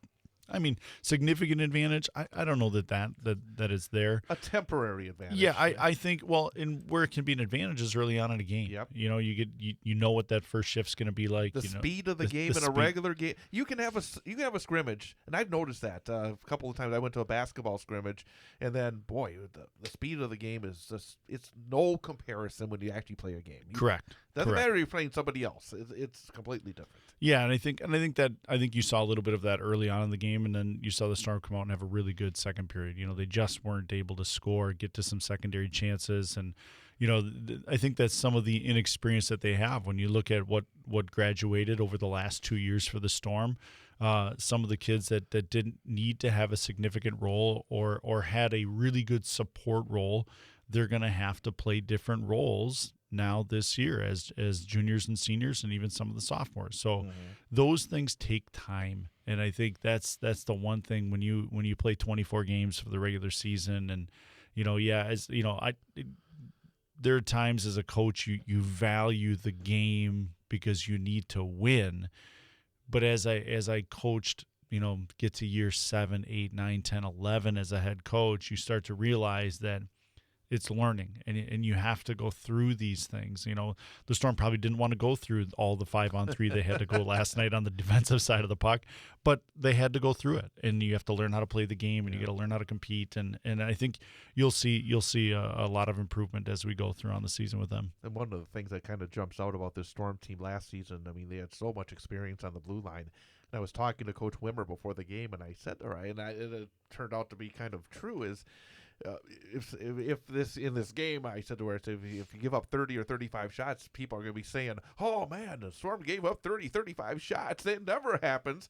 Well, when you have a lot of changeover defensively, that's the kind of thing that does happen. But boy, I thought Cammie Floor did an incredible job keeping her team in the game, especially in that first period where she was peppered with 20 shots.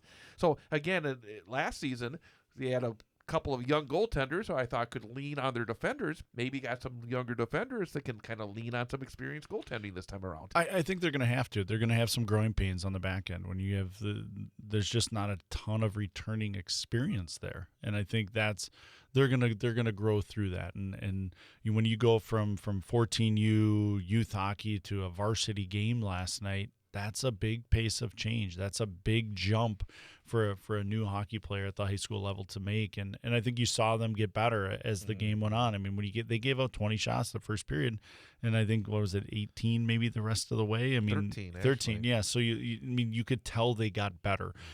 What hurt them a little bit is some of the mistakes were magnified, and they obviously, a 5-on-3, 5-on-3 first goal, a double tip goes in, and then you make a mistake, and a player makes a really good individual play. It was the wrong player to end end up. I said it on the air. I mean, sometimes you get away with it because when you make that kind of error, it ends up on the stick of somebody who can't take advantage of it. You know that so well in hockey. Yep. And last night she took an advantage of that scoring opportunity, and it was kind of watching the Storm go through being behind that 1-0 and to get that early third period goal, to get it to 1-1, get a really nice scoring chance after that goal to create some momentum. There were some kind of like Coach Gress was saying. I'm sure coaching staff, as you're living into the game, that was, we didn't do this, but then you go back and watch the film, you're like, we were okay. We just got a little unlucky, or we didn't, grip the stick right at the right moment to make the right play. I think about, 2 or 3 3-on-1s and 2-on-1s that they had that they didn't execute. And those, as they play together, they're going to start to execute those. And generally, and I mean, the game as well as anybody, I think the forwards, they do have some really good scores. I think they got 1 goal and 28 shots last night between Whitmore and Yurkovsky and Kelter and DePoit and the others. I mean, they got some girls. They're going to be a handful, I think, for a lot of defenses, aren't they? Yeah, but when you talk about the roles, when we were talking with Mara and just some people that have been really good support players. You look at Jaden Yurkovsky, she's been a great support player, and she's finished plays and she's been able to get pucks, and I think this year's going to be a little bit different. She's got to lead the way a little bit. Ava's got to lead the way. Madeline's got to lead the way to drive this scoring bus a little bit, and things have to go through them where maybe it didn't have to go through them in years past. Yeah. It ended up on their stick in the right moments because they're smart players, and now they've got to drive it a little bit. And I think that's just part of being an athlete as you go through different teams and different structures, and it'll be fun to watch them do that and then see who the support players are that will benefit from that work, because they've got a good leadership group, and it'll be good to watch them this weekend as they play U School, who's got a game under their belt, and whether they play, I think it's ECA. Hayward or ECA. Hayward or ECA. I mean, Hayward beats Superior 1-0. ECA Stars have got a ton of skill in their program, so it's going to be a great tournament on those two teams. They played some games not too long ago, huh? Correct. And the thing about it, I said this to Coach Wimmer last night, is, I mean, even without those in the craw, those two schools, those two teams, no matter what, everybody wants to beat the Storm. They always will get their best. I mean, you have 24 games. Nobody's going to ever come out against Central Wisconsin. I think there's only a few of those teams. I think probably Bay Area, the Storm, maybe now Hayward getting into that conversation, but I don't even think at that level. I think basically Bay Area and the Storm, because they've dominated state championships so recently, those teams will always get the best of their opponents. There's never a night off. No, and that's a testament to the program itself. And I think sometimes as a player coming into a program and you slip on the Central Wisconsin Storm jersey, and maybe those are things you don't understand. You don't understand it until you go through it to realize how cool it is to be a part of that program, and a little bit of the responsibility of what it means to be in that program. So they have a busy, as you said, they got the Gobbler Cup Friday against USM, and then either Hayward or ECA on Saturday, and then they open up that conference campaign next Tuesday when they host Wisconsin Valley Union. Real quickly, what's your take on being the Storm in a conference? Is it a positive? Is it because I've heard it both ways. I mean, I think I'll put the AD head on. Travel wise, it's way better. I mean, they're not going 2.5 hours on a Tuesday night to come back at midnight and try to get up and go to school the next day. They're going to go to Black River Falls, one time. They're going to go up to Pines and Medford and Valley Union, and those are just much shorter trips for them, which I think frees up a little bit of what their weekend schedule can look like. I mean, during the week you're going to be in town, what that looks like, and from the competition side, I think that's yet to be seen. I mean, I think everybody's worried about the competition within a conference, but I think you have to go through that and what happens beyond that. I think girls hockey has a lot more things to worry about in general above and beyond the conferences. I think there's some bigger picture things they got to worry about.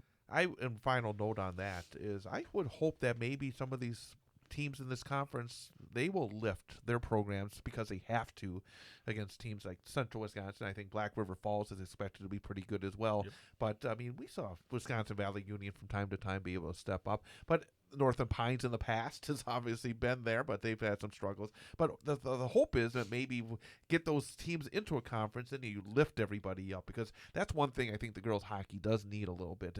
They need that floor to be lifted just a little bit. Yeah, and I think, girls hockey is so much, just like boys, like the youth programs and what you're doing at the youth, and all of those teams in the conference have their own youth program, and they're starting to develop depth and have multiple teams at certain age levels. And I think you're going to see that rise just over the next 3 to 5 years within girls hockey, as long as they all choose to play high school. And right. I think, having I think you're right. I mean, it creates a little bit of a rivalry. You're going to play Valley Union twice. You're not going to play them twice just because you scheduled them. You're going to play them twice to be in a conference, and maybe that second time you play them or second time you play somebody, it's for the conference championship. Right. So it adds a little bit of emotion and structure to your season.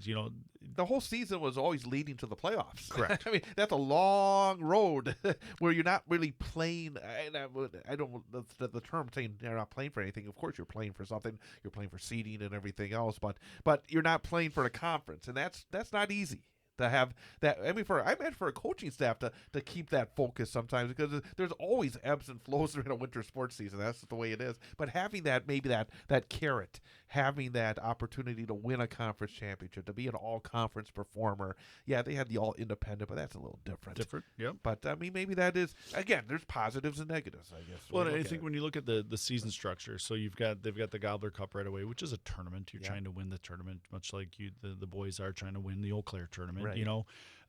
And then you have your conference schedule, and then you go to your holiday season one. So there's it's not much of a tournament anymore, but you're playing 3 games in a really good environment. The girls go down to Madison, and then from then on, it's about conference and prepping for playoffs. And if you didn't have that conference, and it'll be interesting to get Coach Wimmers and the coaching staff perspective on this, because now you have something to play for between that end of December, early February, the whole month of January. You got something to play for. It'll be totally different perspective from from their view, because before it was just, all right, I got 5 weeks to get ready for the playoffs.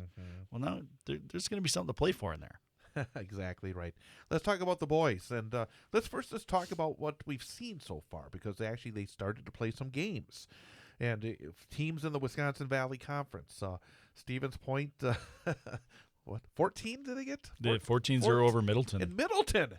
Doggone, Wausau West won their only state championship against Middleton. That's a program that's got. I mean, I got a little nervous there just when they told me that score. I mean, Stevens Point won. East Merrill had a 4-2 lead against Anago last night at Smith Center in Merrill, but then Anago rallied to win 6-4. Jackson Pierce had a couple of power play goals for the Blue Jacks. Alex Brittenham had 2 goals for Anago. DC Everest went up to Eagle River, and Northern Pines started the year off with a 4-0 win over DCE. Marshfield lost in overtime 4-3 against Baldwin Woodville last night. Wisconsin Rapids, first time in a long time that Pat McDonald's not behind the bench. I went to the Wisconsin Prep Hockey site to see whether or not the tradition continued, to see whether or not they had the attendance of like 58,000, but there was no report on the game. But Rapids did defeat West Salem by a score of 7-0. But so a number of the Valley teams got underway. Let's start with Stevens Point, because that was you look back the last year. I mean, it was an incredible run. They were just perfect.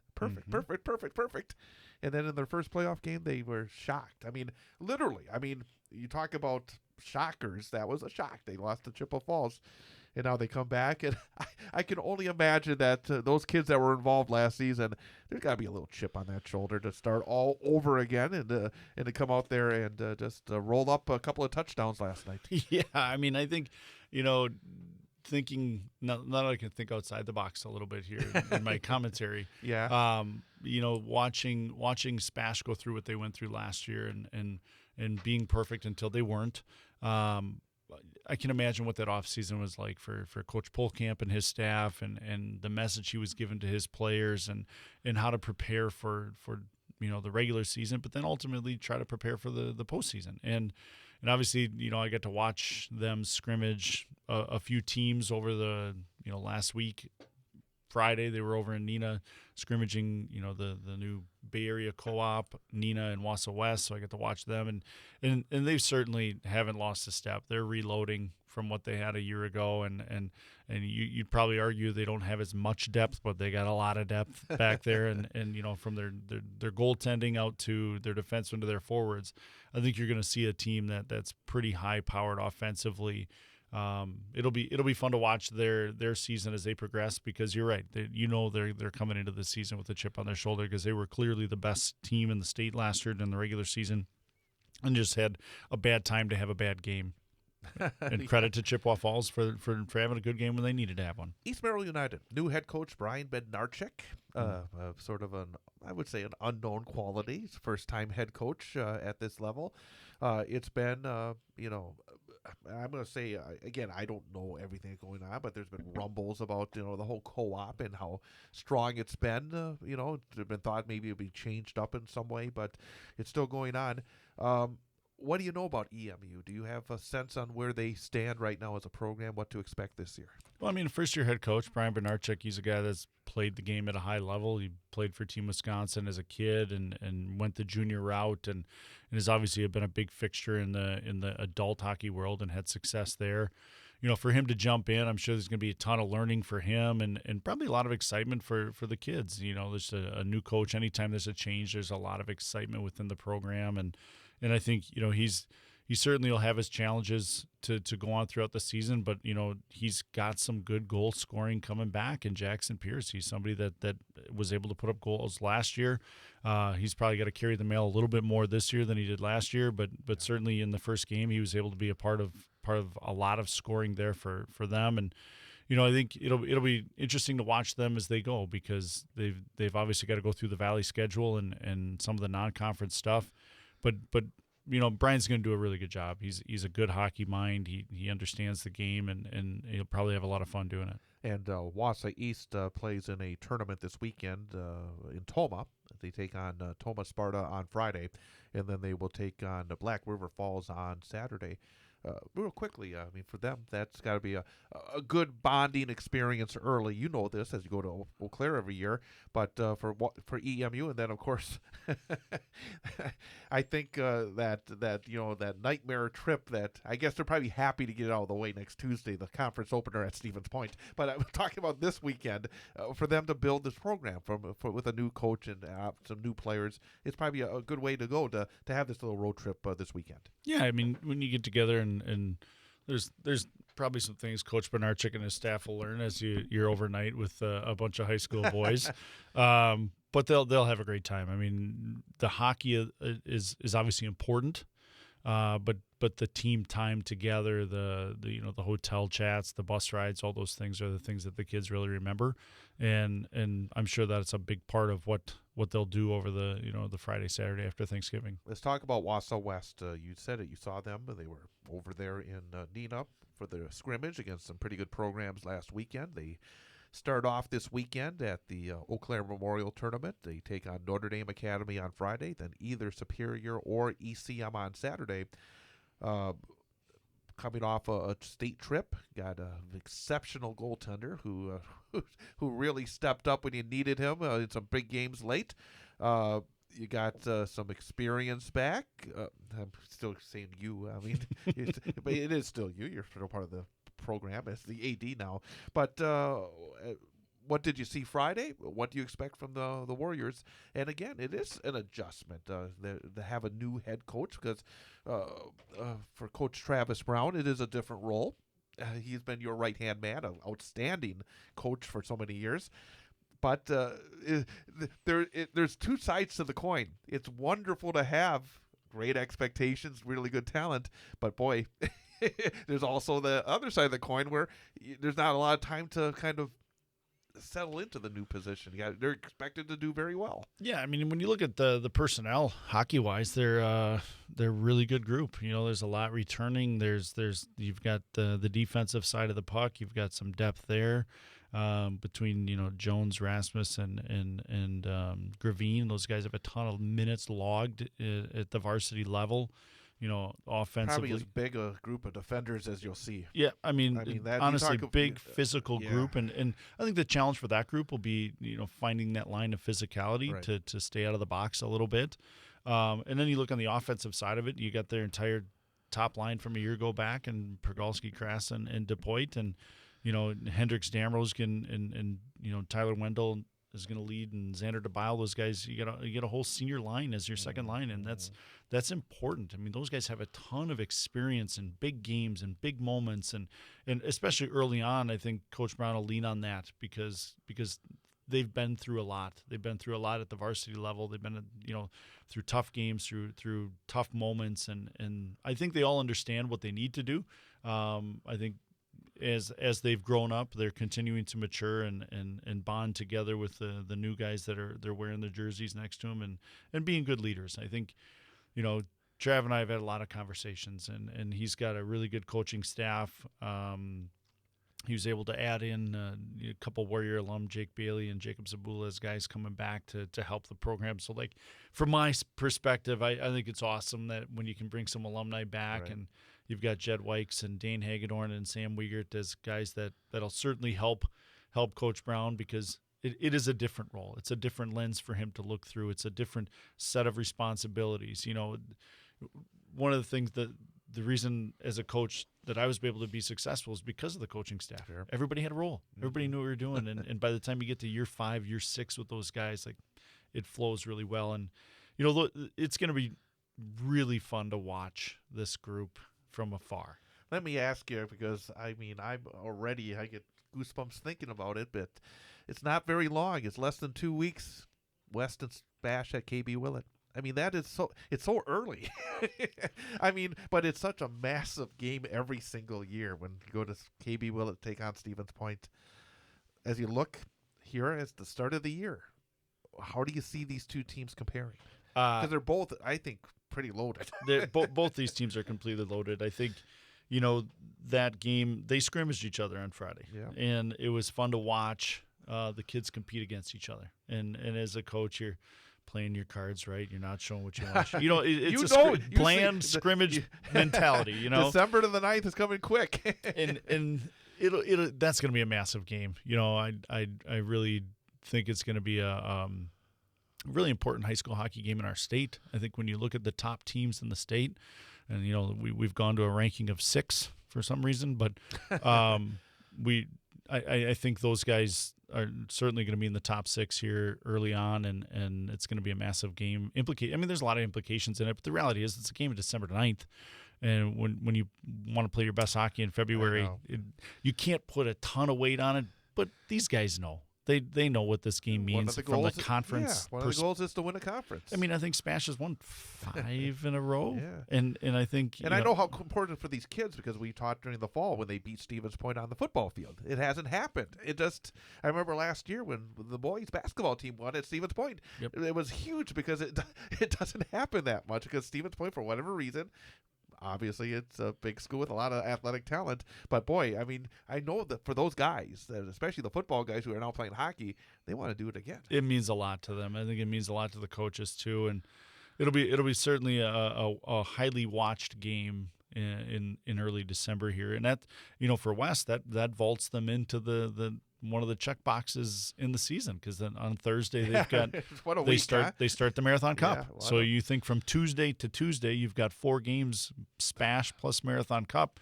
There's a lot of emotion in that week, and that'll be interesting to watch those guys go through it. It's really real quickly. It's really interesting how it just goes from 0 to 100 for hockey, because then you talk about later in the month you have there's always I don't have it in front of me right now. I should get it in front of me, but there's always some interesting games before Christmas, and then of course between Christmas and New Year's you head over to Green Bay for those 3 massive games against always fantastic programs with the showdown in Titletown. So it is just amazing how quickly. Edgewood. Go on the road to Edgewood on December 20th and then go to Green Bay. The first month of the season is a season in itself, isn't it? It is. I think Madison Edgewood will be a preseason number 1 based on what they have coming back, and they're a really good team. So to kind of go into the break, we'll call it a break of a few days before you go over to Green Bay and they, Chippewa Falls, they play over there. So it's a sectional game that's over there, and you get to be together and some of that stuff. So it's going to be fun to watch. I'm really excited for the team. I'm excited for Coach Travis Brown and the staff. Like, it's really been fun for me to kind of sit back and just enjoy watching the kids play. I mean, from these are kids that they're the same age, birth year as one of my daughters, so I was able to watch them from learn to skate all the way to here. So I really look forward to watching them have a great season. And I am too. The only 2 games we're not doing this year are the first 2. Get them all the way. I can double dip this weekend. Again, I want to try to keep as many people happy as possible. It's a hard job you have, Chad. Keeping people happy is a challenging goal in life. But here. At the same time, there's going to be so many fantastic games as we get into that season. I'm looking forward to seeing the Warrior hockey team starting next Tuesday when they take on Marshfield in the conference opener, and then of course head down to the Milwaukee area for those games against Waukesha and USM next weekend. So we'll get right into it. I also wanted to we only got a couple minutes left in the program. In the GNC, you got Tomahawk, defending state champs in Division II. They are now moved up to Division I. They are in that bracket of death with Wausau West and Stevens Point and the Eau Claire schools and Hudson and Superior. And we actually talked to Dewey Riley during the football season because he's both a football coach and the hockey, which is amazing in itself. Had a fantastic football season. Now he's going back onto the hockey rink. What do you know about Tomahawk? Because it's a tough spot, isn't it? It's a tough spot. I mean, I think they're certainly going to be very good. I mean, there's no doubt about it. If they were in Division II, they'd probably be in the mix, right? I mean, yeah, I think if they stay at Division II, they're preseason number 1. Looking for another state championship with the way the WIA has changed some of these, competitive balance stuff. You've seen it in hockey. It's just the way it is. When you're successful at Division II for a 3-year period, you're going to get bumped up, and I think it'll be an interesting perspective as you go into seeding meetings, just because that happens so late that there's going to be some common opponents, but not a ton. Right. I think when you look at the Great Northern, I think there's some parity there a little bit at the top. I think Tomahawk clearly is somebody that has earned the opportunity to be the preseason favorite there. But you look at Northland Pines beating a really senior-heavy, loaded DC Everest team 4-0 up at Northland Pines. Mosinese always got a good team. They're going to play well. They're going to play hard. It always seems like it's Tomahawk and Mosinee. It is, and I think you'll see Northland Pines. They've got a really good young group right now in there, so they'll probably be in the mix. So I like to go down and check the games out at Mosinee early on. It'll be fun to watch that conference because it's a section. That whole conference is a section right now. That's the difference between you and I. I try to avoid Mosinee. Yeah, you don't like the service there. I get it. It's not the people. It's not the folks that work there. It's just the location and trying to get a signal in order to get me on the air and not cause me to have a stroke. There's 2 places, folks, that Chad doesn't enjoy broadcasting from. One is Marshfield Ice Arena, and the other one is Mosinee Ice Arena. And I'm thinking, and I said to somebody, I said, I know Wes is going to play there in the 3rd round of the Marathon Cup. Nothing against Everest, but I just want West to play Mosinee in the Marathon Cup because then it can go to Greenheck on Tuesday instead of going to Mosinee Rec on Tuesday. So, all right. Well, we got one in the book. Thanks to Jeff Gress and also Mara Everton for being our guest. We will be back next week. I promise you next week we'll talk some girls basketball. We need another hour here. It's incredible. Well, Chad, I've got a lot of information on girls basketball. I've seen a lot of girls basketball games. Well, we're going to test you on it next week, but we'll have a coach, we'll have a student-athlete guest, and make sure you tune in. We have doubleheader basketball both Friday and Saturday from the Wausau West Turkey Shoot. West Hockey at Marshfield coming up on Tuesday next week as well. But we'll be back next Wednesday here on 98.9 WXCO.